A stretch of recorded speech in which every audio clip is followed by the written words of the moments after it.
आज़म सवाती का, उसको administrative side के ऊपर इस तरह से तब्दील किया गया और फिर नया जज लगा जिसने आके पहला काम यही किया कि उनकी ज़मानत जो है वो मुस्तरद की गई।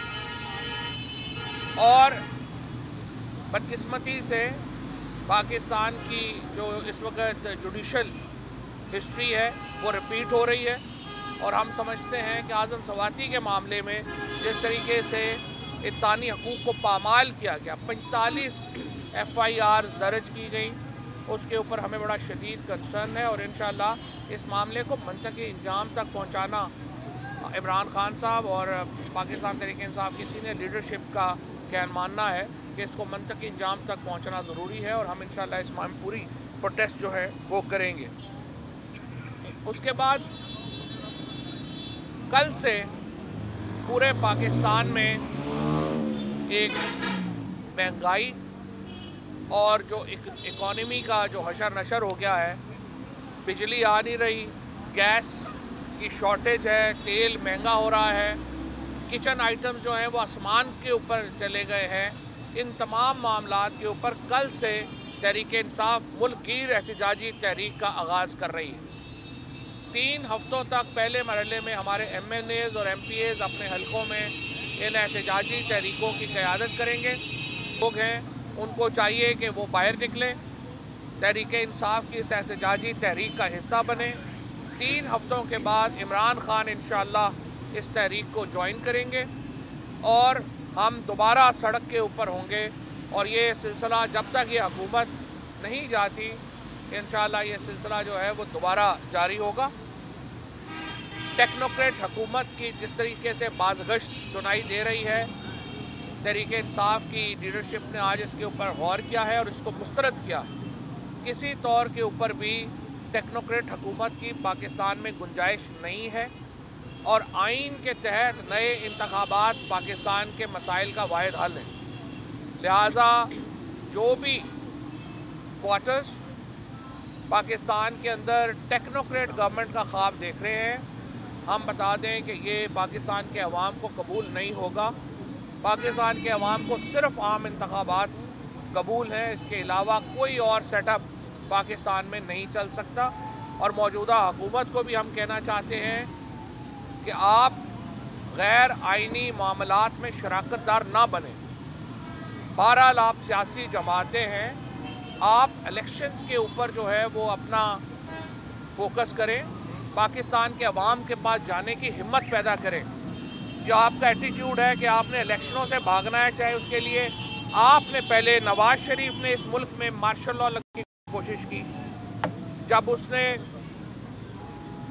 फ़ौज की जो लीडरशिप की तब्दीली का मामला था उसके ऊपर तनाज़ा बना के नवाज शरीफ मुल्क में मार्शल लॉ लगवाना चाहते थे।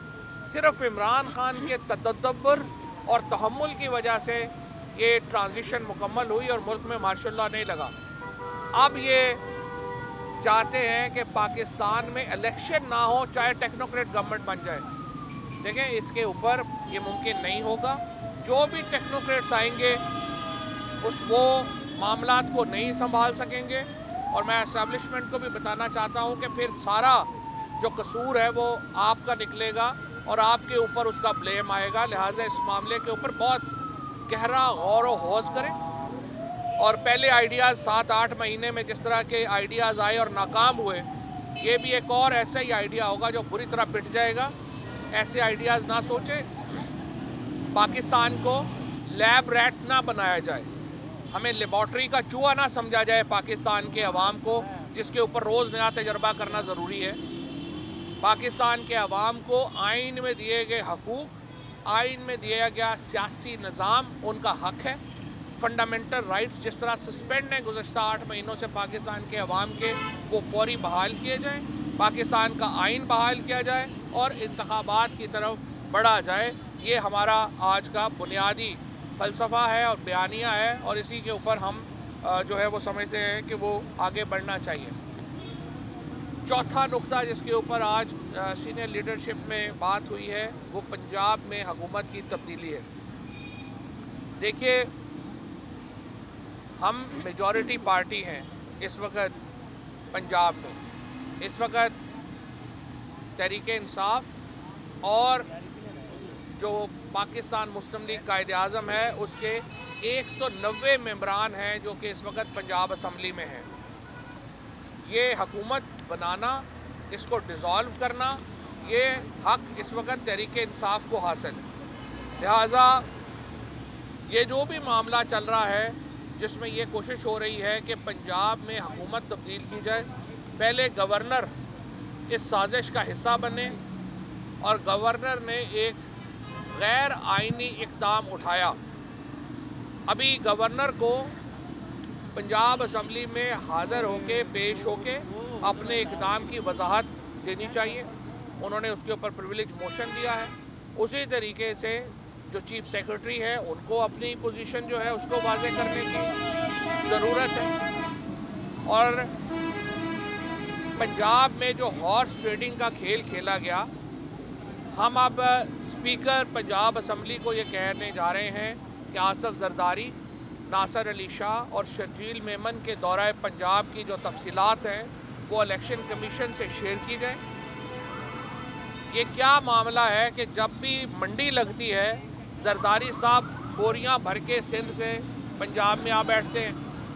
आपने देखा कि बेनज़ीर भुट्टो शहीद की बरसी के ऊपर जो इन्होंने प्राइवेट जहाज़ बुक किए और उसके अंदर पूरी लीडरशिप पार्टी करती हुई गई, गड़ी खुदा बख्श। इसी तरह का एटीट्यूड इनका पाकिस्तान के लोगों के बारे में है। पाकिस्तान के मोरालिटी तबाह करने में जो जरदारी एंड कंपनी का किरदार है वो किसी से ढका छुपा नहीं। लिहाजा जो इस वक्त मामला चल रहा है कि पंजाब में MPs को ख़रीदा जाए और ख़रीद के पहले मरहले में उन्हें कहा जाए कि आप असम्बली से एब्सेंट हो जाएं। किसी को कहा जा रहा है कि आप दुबई भेज देते हैं, किसी को कहा जा रहा है कि आपको उम्रे के लिए भेज देते हैं, किसी को कहा जा रहा है कि आपको लंदन अमेरिका देते हैं और साथ आपका सारा जो मामलात हैं वो भी हम टेक केयर करेंगे। बहुत ही कोई मैं समझता हूँ कि बेगैरत ही होगा जो इस किस्म की ऑफ़र जो है उसको कबूल करेगा। और मुझे उम्मीद है कि पंजाब असम्बली के तमाम अरकान अपनी लीडरशिप के साथ मुखलिस हैं, मुखलिस रहेंगे। और 20 लोग जिन्होंने पहले छोड़ा था उनका हशर भी आपने देख लिया कि पाकिस्तान के लोगों ने उनकी सियासत ही ख़त्म हो गई। जो लोग ये मौके के ऊपर तहरीक इंसाफ को छोड़ के गए। इंशाअल्लाह ये जो हॉर्स ट्रेडिंग का खेल है इसको भी नाकाम हम बनाएंगे। नो कॉन्फिडेंस मूव के लिए हमने पार्लिमानी पार्टी का इजलास जो है वो जनवरी के पहले हफ्ते में हमने तलब किया है। डेट उसकी फाइनलाइज जो है वो हो जाएगी और उसके बाद हम जो ही कॉन्फिडेंस मूव लेंगे हमने पाकिस्तान की ये जो पंजाब असम्बली है उसकी तहलील की तरफ हम जाएंगे। ये हमारा फ़ैसला जो है वो उसके ऊपर बिल्कुल मुतफ़िक़ा है। यहाँ पे मैं सिर्फ आखिर में जो MNAs आज असम्बली में पेश हुए उस पर बात करना चाहता हूँ। हमारे 127 MNAs ने असम्बली में इस्तीफ़ा दिया, उनमें से 123 MNAs ने असम्बली में खड़ा होकर इस्तीफ़ा दिया। ये इस्तीफ़े इज्तिमाई थे। हम इज्तिमाई इस्तीफ़े देना चाहते हैं क्योंकि ये हमने कोई स्पीकर साहब के लिए एंटरटेनमेंट का बंदोबस्त नहीं किया हुआ कि जो स्पीकर साहब जो है किसी काम लग जाएं। मेरा बड़ा एहतराम है राजा परवेज़ अशरफ साहब के लिए, आज उन्होंने गिला भी किया है, लेकिन बात यह है कि स्पीकर के ओहदे के तकाजे आपने वो 11 लोग जिनके इस्तीफ़े आपने मंजूर किए, क्या आपने उनको बुलाया था? आपने उनको नहीं बुलाया था। क्या आपने उनके उन इस्तीफ़ों की तस्दीक के लिए उनसे रब्ता किया था? आपने नहीं किया था। आपने उन 11 लोगों के इस्तीफ़े इसलिए कबूल किए जो बाद में सामने भी आ गया कि वो आप समझते थे कि ये लोग उन सीटों से जीते हैं जहाँ तहरीक इंसाफ कमज़ोर है और आपका ख्याल था आप जीत जाएंगे। आप बुरी तरह हार गए। उसके बाद आपके सामने ये सारे इस्तीफ़े इज्तिमाई सब ने खड़ा होकर जावेद हाशमी केस वाज़े है, असम्बली में खड़ा होकर कह दिया आपने आपके इस्तीफ़े मान लिए जाए। आज जो आपने अखबारों में जो है अपने मनपसंद मीडिया के ज़रिए कहा कि 4 लोग जो हैं जी वो मुझे ये कह गए हैं, 4 ये 6, आप उनके नाम दें। 3 नाम जो आपने आज ये जो मीडिया में लीक कराए गए और मैं ये समझता हूँ कि वो उसको चैनल को सू भी करने जा रहे हैं, जिसमें आपने तालिब नकई का नाम लिया, आपने बीबी गुलाम बीबी भरवाना का नाम लिया और आपने लाली साहब का नाम लिया। तीनों वीडियोस बना के उन्होंने जो है वो दी कि हमारे इस्तीफ़े फ़ौरन कबूल करें। कोई इस वक्त तहरीक इंसाफ का जो MNA है वो तैयार नहीं है इस असम्बली में बैठने के लिए, और जो 20 लोटे इस वक्त असम्बली में बैठे हुए हैं उनकी हैसियत औकात ये रह गई है कि वो अपनी कॉन्स्टिट्यूंसी में निकल नहीं सकते। लिहाजा लोटों की, पाकिस्तान में लोटाक्रेसी की सियासत ख़त्म हो चुकी है, और ये जो टिकट के ऊपर इलेक्शन जीत के पार्लियामेंट में आए और अपनी हैसियत बदलेंगे, उनकी हैसियत वही होगी जो बाकियों की हुई। लिहाजा हमारे इस्तीफ़े आपके पास आए, अब आप कह रहे हैं कि आप उनको कबूल नहीं कर रहे, लिहाजा अब हम सुप्रीम कोर्ट के पास जा रहे हैं दोबारा। सुप्रीम कोर्ट में हमने पहले भी ये कहा था कि जनाब ये स्पीकर साहब बहाने, हीले बहानों से ये इस्तीफ़े मंजूर नहीं कर रहे। अब दोबारा ये साबित हो गया है। सुप्रीम कोर्ट हमें बताए कि अब इस मसले का क्या हल है।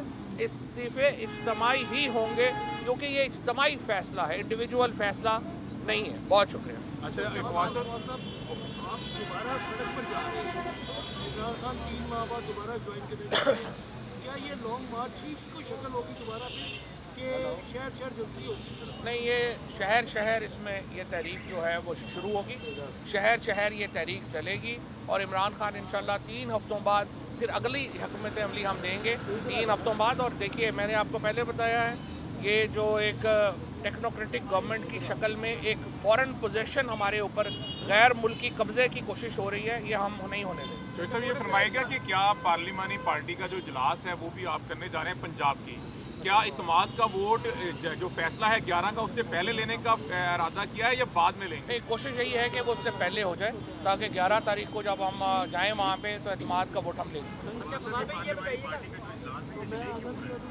डिले इसलिए हो रहा है कि स्पीकर साहब ने इजलास बुला लिया है 11 को।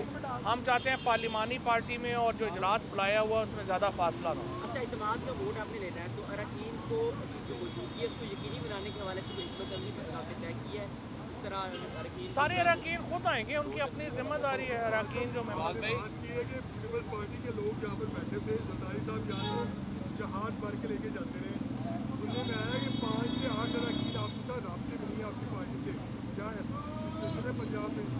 5 से 8 अरकान क्या, हर 177 मेम्बरान हमारे साथ राब्ते में है, और 10 लोग जो है वो PMLQ के, उनका तो इजलास हुआ है, उन्होंने परवेज़ लाई साहब को वोट। बात भाई ये बताइएगा कि कल खान साहब ने कहा है कि उन्हें इलेक्शन होते अब नज़र नहीं आ रहे, क्या ये जो तहरीक शुरू करने जा रहे हैं ये इसी के तनाजुर में कि इलेक्शन? पहली बात यह है कि जो जियो ग्रुप ने हमेशा की तरह उसको मिस रिपोर्ट किया।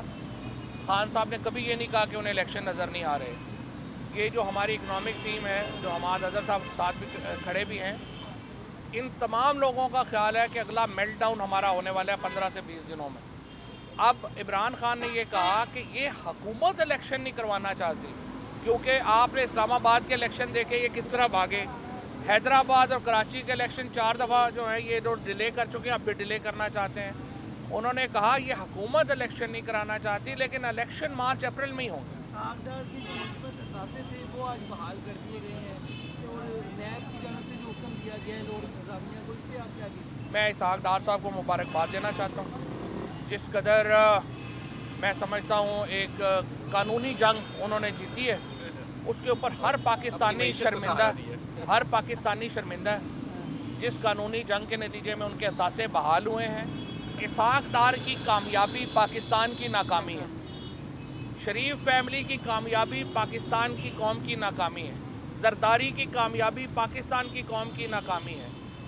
वो आए थे पाकिस्तान की मईशत ठीक करने के नाम के ऊपर, वो शुरू दिन से अपनी घर की मईशत ही उनकी ठीक नहीं हो रही।